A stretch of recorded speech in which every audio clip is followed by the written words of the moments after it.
All right, this is the beginning of trig substitutions, and so we use trig substitutions to rewrite an integral that has roots in it so that we're able to integrate it. So in this video, we're just practicing rewriting roots using trig substitution. In the next video, we're gonna use that knowledge to be able to integrate something that's got roots in it by using this substitution. So there's a little chart on your worksheet, and so basically it tells you when to use what substitution to use when. So if you're presenting with something of the form a squared, the square root of a squared minus x squared, the trig substitution you want to use is x is equal to a sine of theta. So we're going to learn how to recognize what that looks like, because sometimes it's not as clear as that, but you'll get good at seeing what you're supposed to use. If you're given something the form square root of a squared plus x squared, you're going to let x equal to a tangent of theta. If you're given something the square root of x squared minus a squared, you're going to let x equal to a secant of theta. And so on the chart I gave you, there's restrictions for the values of theta. And then I have this extra category called triangle that I'm going to help you fill in. So these are based on a right triangle, which I hope you remember from trig. And so if you look at this right here, for sine, if you were to solve for sine of theta, you would get x over a. Okay, and we know that sine is opposite over hypotenuse. So if I solve for theta here, sine theta, I'll have x over a, which means opposite over hypotenuse. And then if I needed this third side here, I could use the Pythagorean theorem to say this is going to be a squared minus x squared to solve for that third side. So that's the triangle I'm talking about. Right here, my point is for us just to get used to writing the triangle. In the next video, when we integrate, we're going to put everything back in terms of x after we make our substitution, and we'll use our triangle to get that. So right here, if you have x is equal to a tangent of theta, if you solve for tangent, you'll have x over a, and you know tangent is opposite over adjacent, and so this side is going to be the square root of x squared plus a squared. You can use the Pythagorean theorem to figure that out. Okay, right here, secant is equal to x over a if you solve for that. But secant is really 1 over cosine. So cosine would be a adjacent over x if you flip that. And so this side would be the square root of x squared minus a squared is what you get right there. Okay, so that's what I mean by the triangle. And we'll use that more really as we progress. Okay, so the first problem I have, and our job here is simply to rewrite this expression. See, there's no integration at all right here. We're just trying to take this expression and rewrite it as a trig function. So when I look at this, it has the form that something minus x squared. It has this form right there.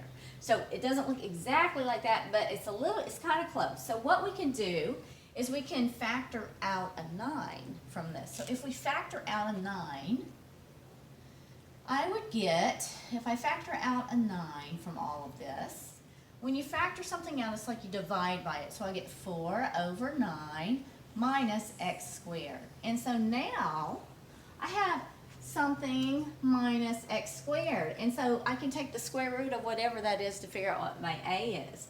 So that 9 is just the number. If I want to take the square root of 9, I get 3 square root of, you can think of this as 2/3 squared minus x squared. And that makes it very easy to see what your a is going to be. So let's let x equal to 2/3 times the sine of theta.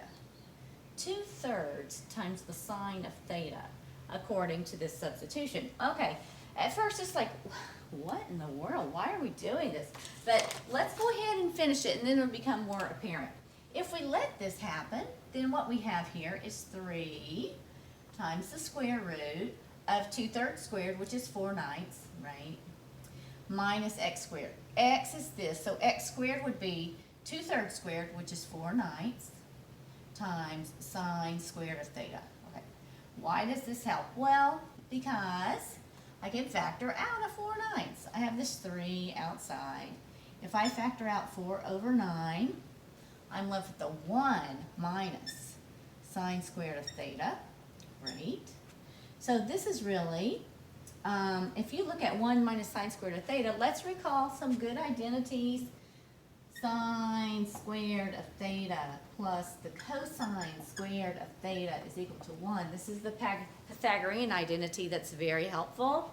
Here's another one. If we've got tangent squared of theta plus 1, this is equal to secant squared of theta. These are the main ones we're going to be using, so I'll leave those on the board. So we can rewrite this into the cosine squared of theta. This is 3 times the square root of 4 over 9 times the cosine squared of theta. We take the square root, this is 3. The square root of 4 over 9 is 2/3. And this is technically the cosine, the absolute value of the cosine of theta. But once we start integrating, if it's an indefinite integral, we don't need the absolute value. So I'm just going to not even write them because in a minute we won't be writing them. So this is equal to 2 cosine of theta. All right, that's how we can rewrite that. Let's look at the second one. This has the form something plus something x squared. This looks like the middle one. So let's see what we can do there. We're going to try the same sort of, not trick, but method of factoring out the 25 so that we just have an x squared. Let's see what this looks like. This is the square root of, if I factor out 25, that leaves me with, when you factor it out, it's like you divide it by it. So 13 over 25 plus x squared. Okay. If you're ever unsure when you factor, just multiply it back together and make sure you get the same thing, and you'll know you did it okay. You can leave the 25 in or out. I'm just going to pull it out. So this is going to, square root of 25 is 5. I'm going to work with what I have left in here. This is 13 over 25 plus x squared. Okay, now this is something plus x squared, something plus x squared. Let x equal to a tangent of theta. So what would a be? A in this case would be the square root of 13 over 25. So let x equal to the square root of 13, and the square root of 25 is 5, times the tangent of theta. All right. So how does this help us? Well, we get the 5 here. 13 over 25 plus this squared is 13 over 25 tangent squared of theta. All right. Factor out the 13 over 25, leaving us with 1 plus tangent squared of theta. Look at your Pythagorean identity right there. That's equal to secant squared. So this is really 5 times the square root of 13 over the square root of 25 is 5 times the square root of secant squared. So these will cancel, and this ends up being the square root of 13 times just the secant of theta. You can put absolute values around that, but if it's an indefinite integral, we just don't even end up using it. So that's what that would look like. Real quick, I'm going to look at what would this triangle look like. Specifically, here's my theta, here's my right angle. If the tangent of theta is, if this times the tangent of theta is equal to x, I could multiply this by 5 over the square root of 13. That'd be 5x over the square root of 13 is the tangent of theta. So eventually when I need to rewrite it in terms of x, how could I do that? I would say tangent is opposite over adjacent. And I could solve for this side using the Pythagorean theorem. And then in the end, when I need to rewrite it into x, I have that ready to go. All right, so we'll spend more time on that in the next video. Let's do these last 3 problems, and we're done with this one. Let's see. 3 says, rewrite. What do we got? Oh, it's okay. It's got some more involved, something a little more involved. That's okay. The square root of w plus 3 quantity squared minus 100. All right, so 3 is this. The square root of w plus 3 squared minus 100. All right, the variable is here. So this is basically our x. So we're looking at an x squared minus a number. This one looks the most like that one. So we'll try to make that one work. No, I'm lying. This one looks most like that one. that is, we're gonna make that one work, the secant, because we got the variable here, x. So, in this case, our x is the w plus 3. So, okay. So, we're gonna let x equal to w, I'm sorry, our x is the w plus 3. So, we're gonna let w plus 3 equal to a secant of theta. Well, a is the square root of this, so that's 10 secant of theta. So let's see where that leads us. Let's replace this in here. 10, w plus 3 squared would be 100 secant of theta squared minus 100. And if we factor out the 100, we're left with secant squared theta minus 1. And if we look at our Pythagorean identity, if we subtract 1 from both sides, this is really tangent squared.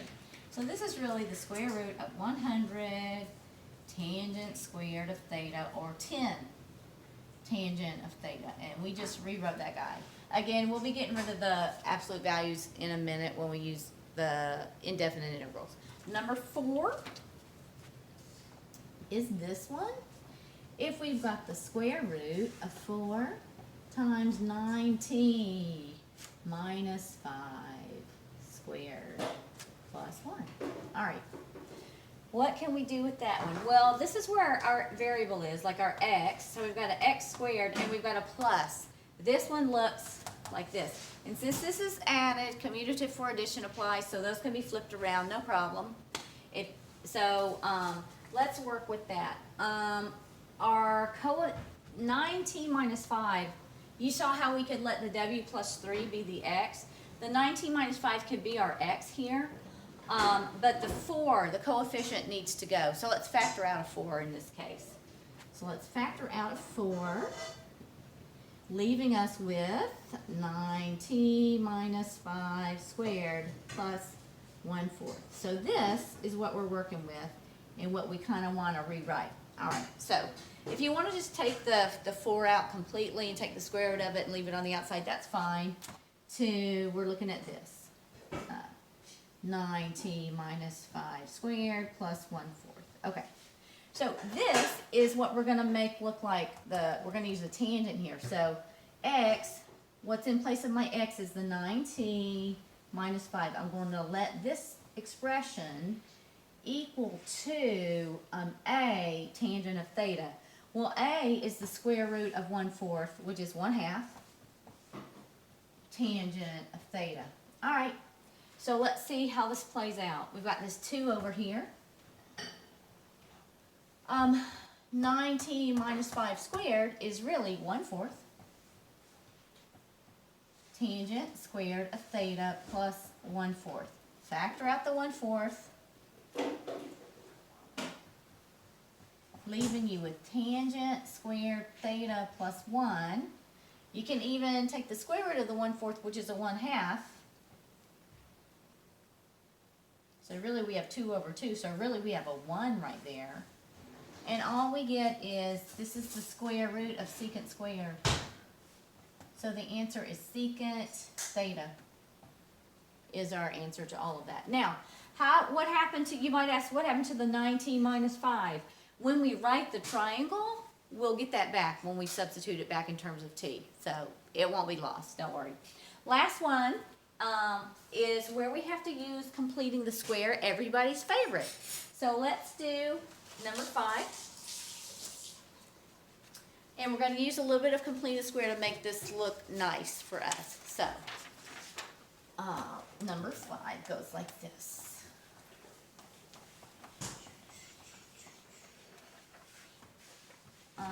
We've got the square root of 1 minus 4z minus 2z squared.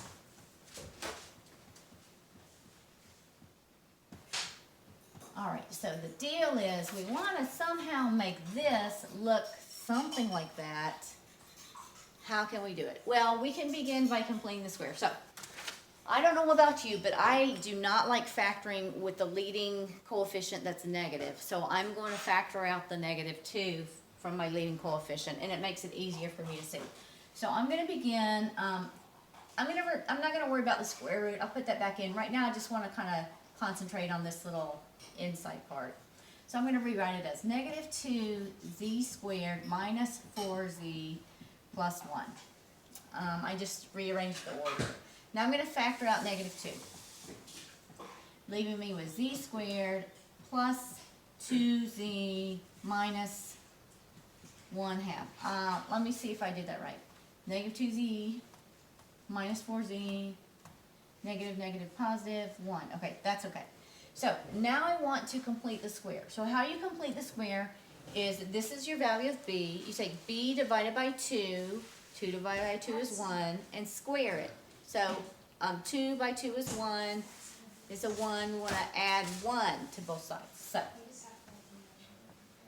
z squared plus 2z. Here I'm going to add my 1.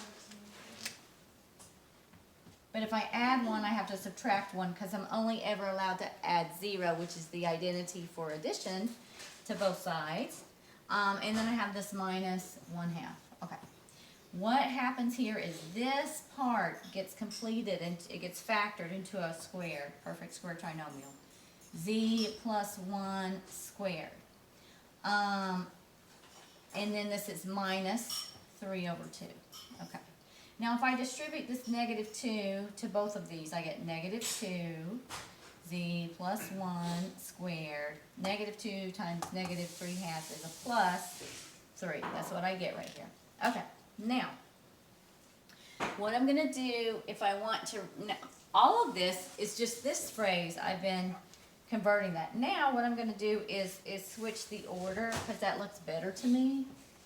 What do I have here? I have a 3 minus 2 times z plus 1 squared. Now I'm starting to recognize this. What could this one fit into? This could fit into this category, a squared minus x squared. Only I got to get rid of that coefficient right there in front of the x term. So I'm going to divide both sides by 2 or factor out a 2. So if I factor out a 2, this looks like, if I factor out a 2, it's like I divided this by 2, right? Minus z plus 1 squared. Okay, I can take the, I'm going to leave it like this for now. So what will I let be what here? It's a little bit, let me see if I'm okay with that. I'm okay with that. Okay, I'm going to leave this square root of 2 out here because it just bugs me. I'm going to pull him out. So this is 3/2 minus z plus 1 squared. I'm going to let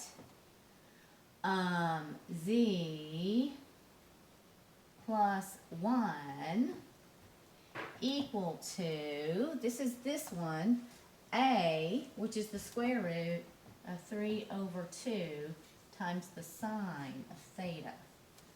That's what I'm going to let be what. It took, most of this was getting my square root ready to be able to recognize what form I wanted to put it in. So finally I could see what form I wanted to put it in. So this is what I choose. So now I'm going to substitute that in. This square root of 2 stays out here.